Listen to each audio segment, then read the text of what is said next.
The Ag Tribes Report is brought to you by Legacy Interviews, a video service that captures people as they really are, so the future knows who they really were.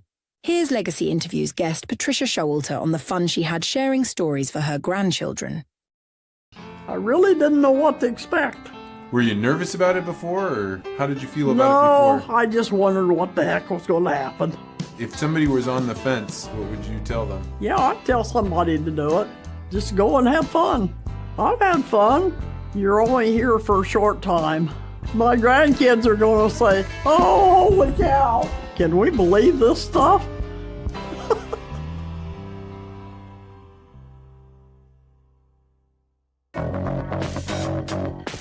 Welcome to the Ag Tribes Report, a breakdown of the top stories affecting the culture of agriculture, with your host, Vance Crowe. The report begins in 3, 2, 1. Let's begin. Welcome to the Ag Tribes Report. I'm your host, Vance Crowe. Each week, I bring on a co-host to represent the perspectives of one of the many ag tribes that collectively make up U.S. and Canadian agriculture. This week, we have a FarmCon influencer, Gavin Spohr, a popcorn farmer from Martinsburg in northeastern Missouri. Gavin is the rare first-generation farmer. His popcorn that he grows on his farm is used at the amazing GoPo Popcorn at Fulton, Missouri, which is a gourmet popcorn place. And they, as soon as they found out he was coming on, they were like, "That's my popcorn guy." So, Gavin, welcome to the Ag Tribes Report. Glad to be here. So what makes popcorn something, how do you grow popcorn that can be served as gourmet popcorn? Yep, so I don't pop any of it myself. I specialize only in growing the kernels, but we're growing a mushroom kernel, which pops perfectly round and has a lot of surface area that can hold those coatings, that caramel coating or whatever flavor they might put on it. So focus in a lot on growing high quality popcorn, and people like GoPo buy a lot of it. So you're a first generation farmer. How long you been in the game, and how did you get in here? Yeah, I've been around farming my entire life. From a young age, I knew I wanted to be a farmer, but at the age of 19, I got the chance to cash rent 6 acres while I was a freshman at college, and we've grown it since then. Now it's full time. I'm every single day doing something on the farm. Well, we are glad to have you here. I know that you were big out in social media, and it'll be interesting to hear what you think of some of the headlines for tonight, which we're going to cover. So tonight we're going to cover how that the former seed oil lobbyist becomes the chief of staff. That's going to cause a problem with Maha. We're going to talk about the ranch families that accepted a settlement to move off of Point Reyes, some of the coastal grazing area in California. And we're going to talk a little bit about the TikTok ban. Gavin is prolific on TikTok, and so good to hear what happened when people had that shut off. After that, of course, we're heading to the Bitcoin land price report, where we'll compare land where Gavin lives to the price of Bitcoin. We'll talk about his Peter Thiel paradox and, of course, his worthy adversary. And we're going to try and do that on this live show in just 30 minutes. So let's get started. All right. Well, big news, particularly today, was that a former seed oil lobbyist has been announced as the chief of staff of the USDA. So Thomas Massey, one of the favorites of the libertarian and kind of right-wing community, also the Maha movement, put out a tweet about Kaylee Buller being appointed as the chief of staff of the USDA. She most recently served as the president and CEO of the National Oilseed Processors Association and the Edible Oil Producers Association.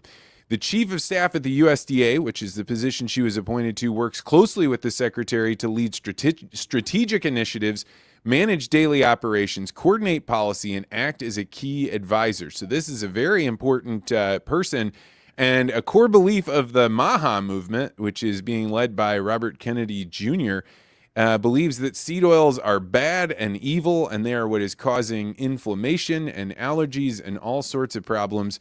So, Gavin, what does it say about the Maha movement that the lead of the national oil seeds and edible oil producers, is now the chief of staff?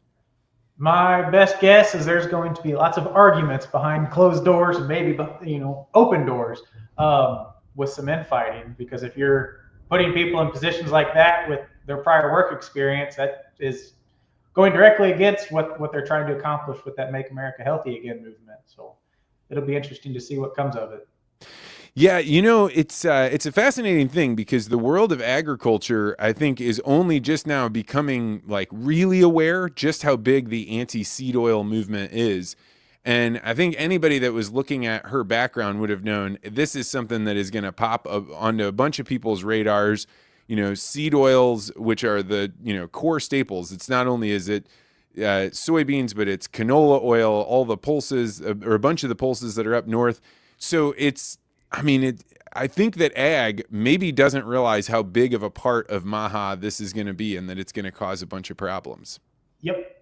Yep, that is true. I will say I've been doing the carnivore diet and trying to cut out seed oils, and I feel great.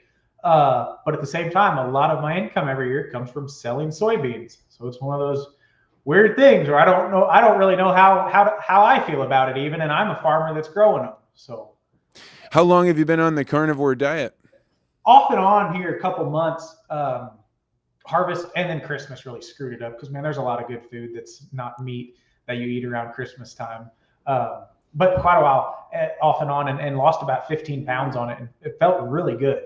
So yeah, to me, so I've been doing the keto diet, which is a ton of oils, but they typically try and push you towards being away from seed oils. And I have that kind of like suspicion that seed oils are one of those things that if I were to pass you a glass of water and keep looking down at it and kind of smiling and then looking up at you and then smiling, you're not going to drink that water because you're afraid something is hidden in there.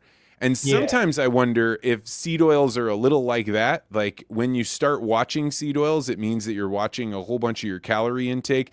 But because, there's like this implication that there might be something bad in there, that's what's going on. But at the same time, in my keto diet, I don't eat a lot of seed oils and I do feel better. But there's a lot of things going on there. Yeah, I'm going to say it's mostly the elimination of everything else, all the preservatives and the weird words that you can't pronounce, getting rid of almost all of that, and just cutting out so many calories because you're only eating meat. That forced elimination is probably where most of the benefits coming from. I'm not going to point my finger at seed oil, but I will say I'm not eating a lot of them and I feel fine. So. What I think probably shocked the world the most was that there was a national oilseed and edible oil producers coalition, right? There's one of these for everybody. Everybody needs to have their interests lobbied for before Congress. But I imagine most people were like only finding out that there was a head lobbyist for this at all. Yeah.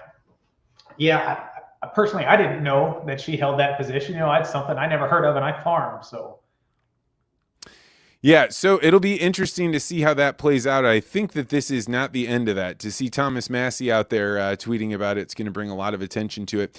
All right, headline number 2. This is one that I have seen popping up for the last couple of weeks. Some of the more freedom-minded cattle ranching people in my X feed are talking about how ranch families have finally accepted a settlement to move off of Point Reyes. So Point Reyes is in the West Coast in California, and it is a place where cattle ranching and a federal park, a national park, have been. So a deal was announced on January 8th where 12 ranching families agreed to end their operations within 15 months. This was part of a settlement resolving a long-standing dispute between environmental groups, ranchers, and the National Park Service. The Nature Conservancy played a key role in mediating this agreement, offering compensation to ranchers for their buyout. A total amount of the buyout was around $30 million, and this was aimed at resolving litigation over what was considered to be the environmental impacts on parklands. So ranching in Point Reyes began in the mid-19th century with dairy and beef cattle operations, and it became a big part of the cultural and economic landscape. Then in 1962, the National Seashore was established, and eventually President Kennedy included it it made it a national park. But part of that was that they were allowed to continue their ranching operations to graze them there. So it ended up continuing on and becoming a really big deal. There were a bunch of Nature Conservancy groups in here. I was going to play a video. I wasn't able to pull it up. So actually, I just wanted to bring this to you. Did you hear about this, Gavin? Was this a story that hit your X radar? It didn't hit my X radar personally, but I will say I think there's going to be unintended consequences that come from taking all of those livestock off of the land. Same as, forest fires are more prevalent because you might not be grazing underneath the forest floor. So then it might take a decade or two, but something's going to spark. And so this page, about the 12.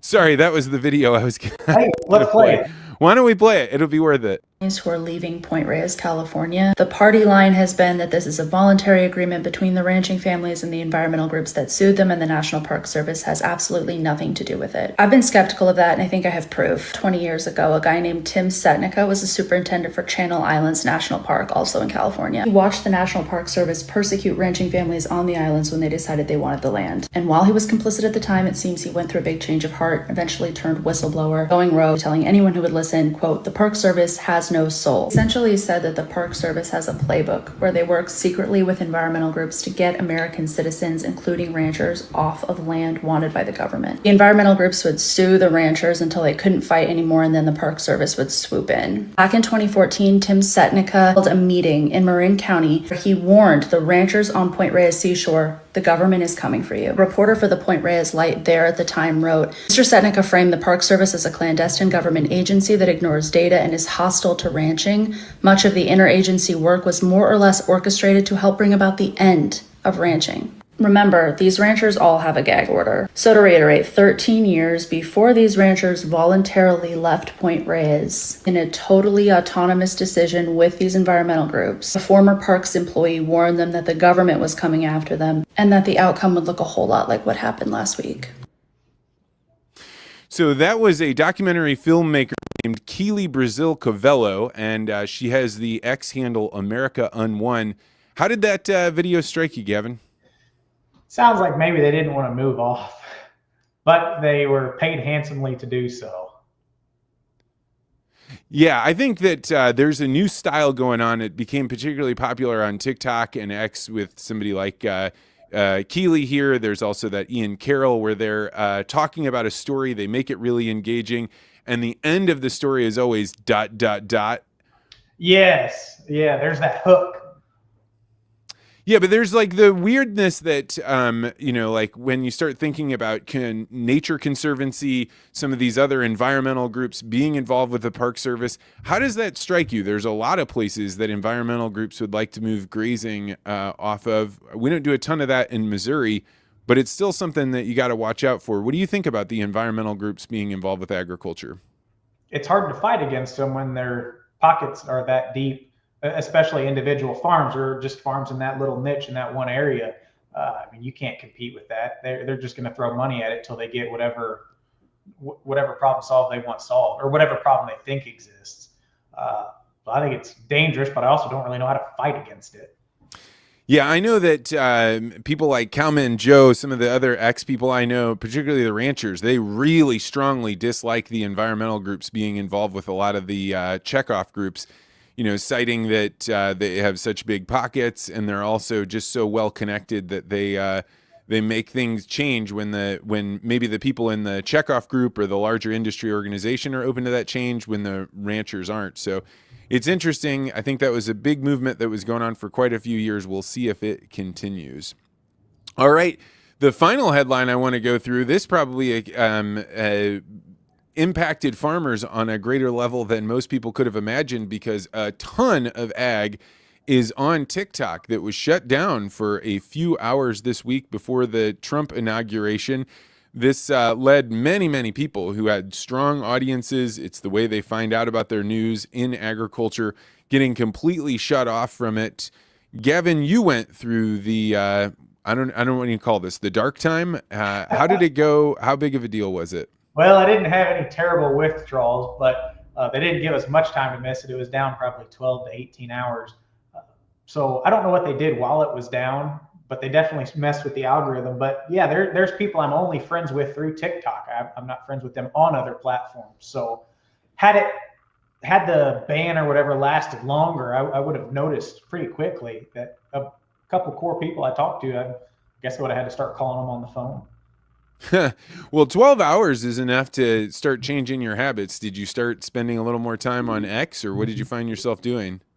Yeah, I was still scrolling. I definitely checked X and Instagram and Facebook just because I had nowhere else to click. So I was going to click on one of those because I do spend quite a bit of time on TikTok. So yeah, I guess I noticed it a little bit, but not near like I would have had it been a week or more. What does your tribe think? Is this something that's going to keep happening? Is TikTok like building barns on rented land and it's going to go away, or do you think it's here to stay? It's always changing and evolving. I will say if they find a reason to get rid of it and it's gone forever, everyone's going to pick up and go somewhere else. They're going to post somewhere. We're going to find a group somewhere. It's just going to move. And I don't know what app it would move to. I know there was already TikTok copycats. Everybody was the Lemonade or Red, whatever they were called. I didn't make one on one of those pages, but I know lots of people were already fleeing and heading that direction. So. Yeah, and there was also the people going over to the Chinese version of TikTok. Did you find yourself going over there? No, I didn't. But they were going in droves. So I don't. If their goal was to stop Chinese influence on us, they didn't really accomplish anything. They probably made it worse by people going to those apps. So for somebody like me that I've dabbled in TikTok, but what's the allure? Why is that doing so well, do you think, among people in your tribe? It's quick. I mean, it catches you. You swipe your finger and there's video playing right in your face, and it's tailored directly to what you're interested in. And it's always changing. So it's like, honestly, it's probably akin to like a drug addict. They give you exactly what they want in huge doses. Like you don't ever really get sick of it because as soon as you log out, you think about getting right back on. It's way more fast paced than a scroll on Facebook or X is. And then you put content on there. What do you do to keep people's attention? What are you talking about that your audience cares about? So I cater to a very small niche, and my goal is to like talk to young farmers and showcase how I'm growing an operation. So I'm not trying to talk to a large audience, but a very, very specific one. So I just make content for them, and if other people join in and find it interesting, then so be it. But most of the time, I'm trying to just talk to one small group. And sometimes it goes viral and hits different veins of people, but most of the time it stays within ag. Yeah, there's something really magnificent when a video goes viral on TikTok and you can like feel it. It's unbelievable. And I think however their algorithm works, it makes you feel more acutely than some of the other social media channels, which is why I think it's so popular. Oh, and you watch it take off in real time. I mean, a lot of videos will get 5,000 to 20,000 views, but like one of the last ones I posted before the ban, like hit almost 1 million, and you just watch it rocket off, and like your phone starts blowing up. You're getting the likes, the comments, the shares. It just goes nuts. And then just as quickly as it rocketed up, engagement falls, and they're on to something else. So it's like a very fast burning rocket. All right. Well, that's going to do it for our headlines tonight. If you have any headlines you think we should be covering, you can always send it to Vance at legacyinterviews.com, or you can find me on X at Vance Crow. The Point Reyes story was actually sent to me, and the Thomas Massey story. So it makes a big difference on what we cover here on the show. Up next is the Bitcoin land price report. So Gavin, let's jump in right here. Where do you live, and how much does an acre of good farmland cost in your county? I'm in Northeast Missouri, Audrain County. I would say 8,000 to 10,000 for the good ground with a 9,000 average right now.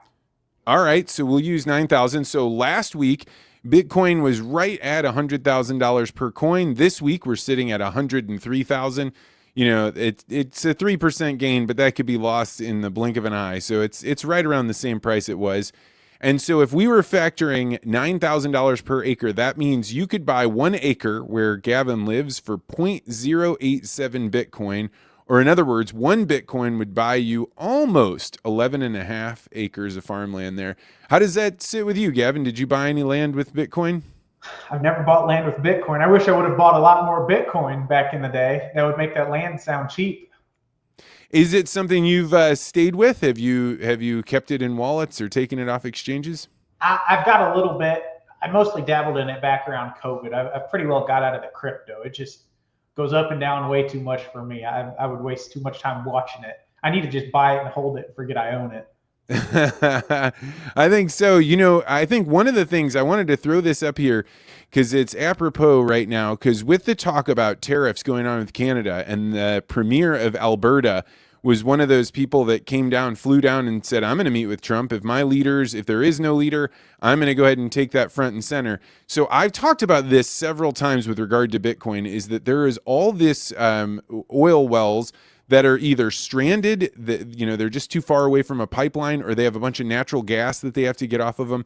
This picture right here is what's called a hash hut, and it's produced by a guy named Steve Barber up in Canada. And what this is you just park this thing right next to one of those oil wells where it's flaring off natural gas. And instead you hook that up, you turn it into a generator that burns on natural gas, and then you hook Bitcoin miners to it.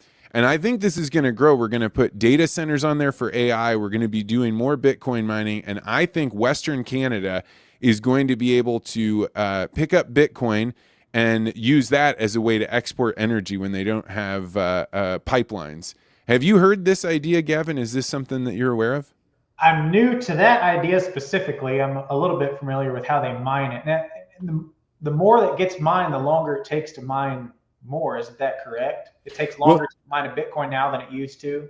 The time is the same. It's just there's way more competition. So you have to add more and more computers if you want to be somebody that has a chance at winning those. But the time is always going to be around 10 minutes. That's the goal. Gotcha.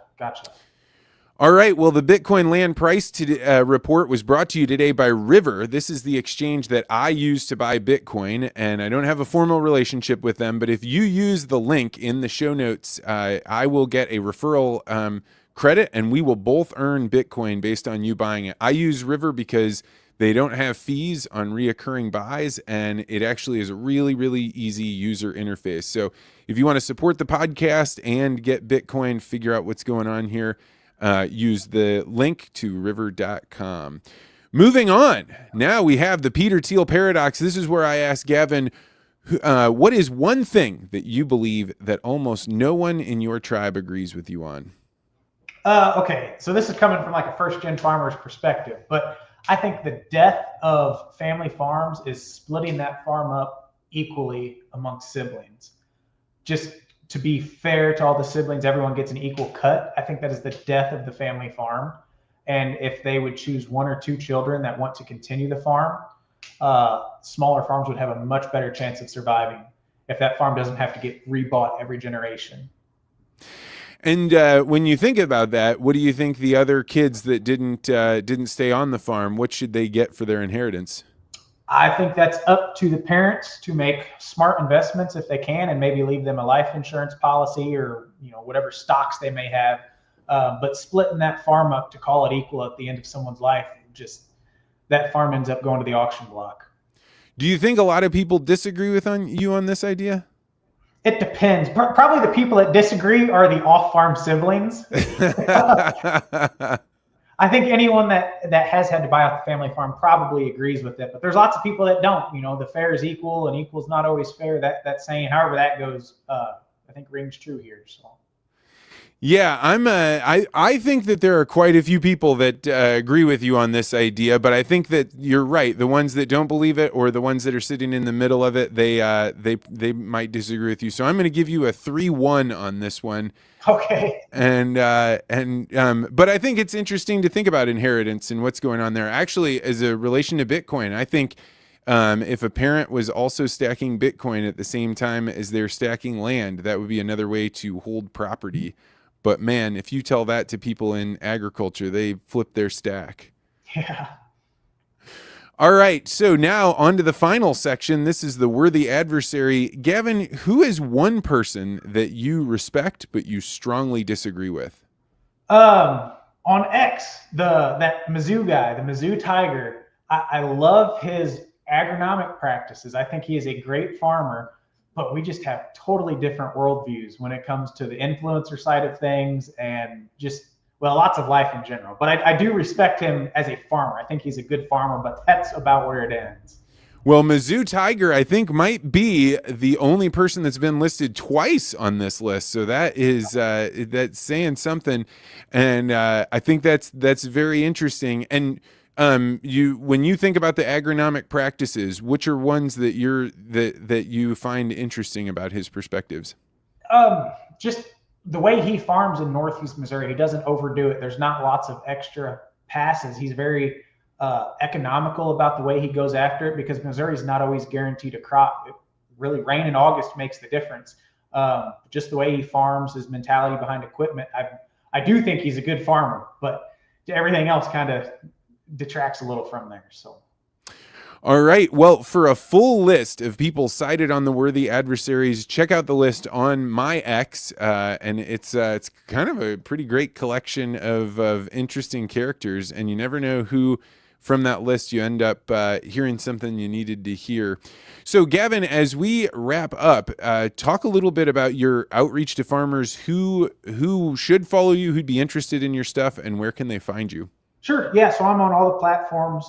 X is Gavin Spore, same as Instagram and Facebook, just my name. On TikTok, I'm the Popcorn Farmer, and I'm posting almost daily about my journey as a young farmer, things I'm doing to grow the operation, things that are working, things that aren't working.